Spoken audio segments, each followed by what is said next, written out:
Hi everyone, welcome back to GA Online Teaching. We are busy with grade 11 and we are starting with part 2 of Surds. Right, don't forget to like, share and subscribe to my YouTube channel at my Facebook page at GA Online Teaching. Remember, all of my videos are absolutely free. You can view them, you can download it, you can watch them at your own leisure.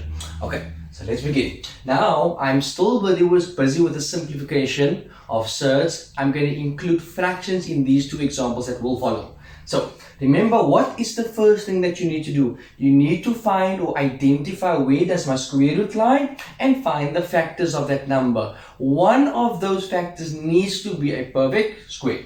So, 4 plus. Now, the square root of 8 would be the factors of 4 times 2. Now, you see 4 is a perfect square divided by 2.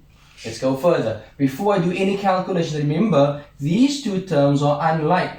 So I need to find now a way, how am I going to convert that perfect square into an answer? So the square root of 4 is 2 multiplied by the square root of 2 divided by 2.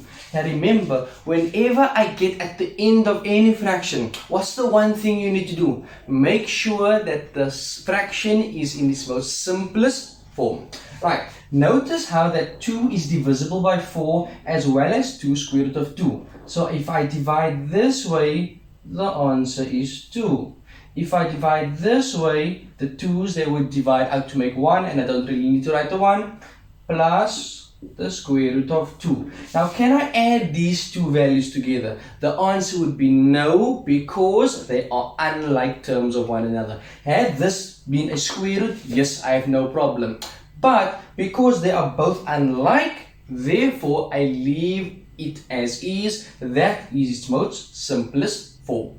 Okay, learners, on to example number 2. So, I have a fraction, I have a numerator of 2 terms, I have a denominator of 1 term. So, a question might arise, can I subtract these two? The answer to that would be no. The reason to that would be because these terms, these square roots, are unlike with one another. Had they been both 18 or both 8, then yes, I have no problem in saying 4 minus 3. But because the terms are like, I cannot put them together. I cannot draw a calculation. So, if you go to my previous videos, or if you've been watching my previous videos and listening to your teacher, you'd understand what exactly do I do over here. So, what do?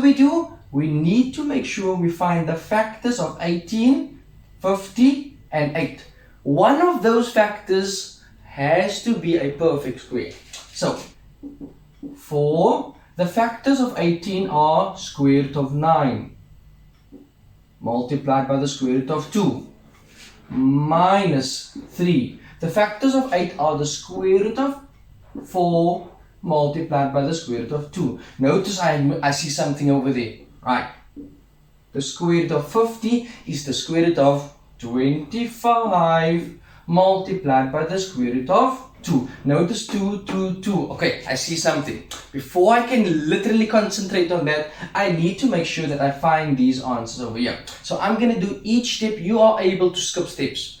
The reason I'm doing all the steps just for explanation purposes. So 4 multiplied by the square root of 9 is 3.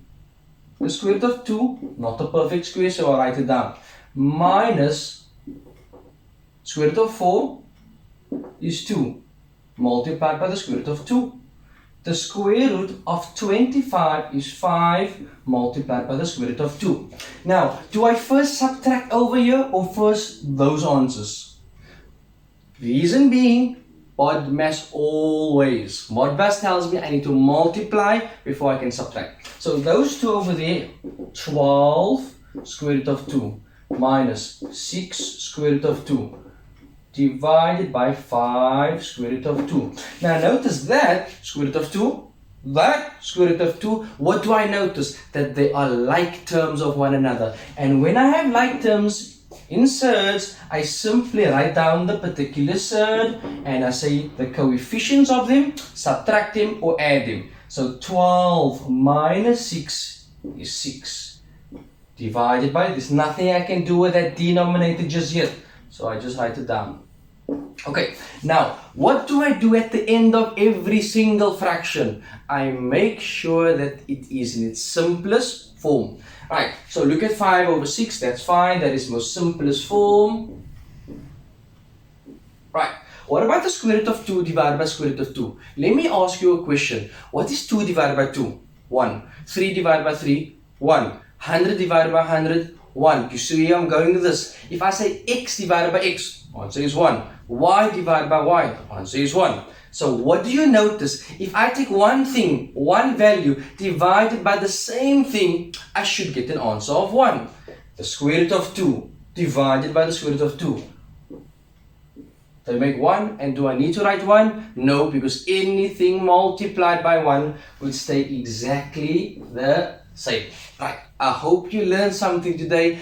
Pay close attention to the next few videos. We are going to do more, and we're going to go in depth with more. So until next time, please don't forget to like, share and subscribe to my YouTube channel and Facebook page at GA Online Teaching.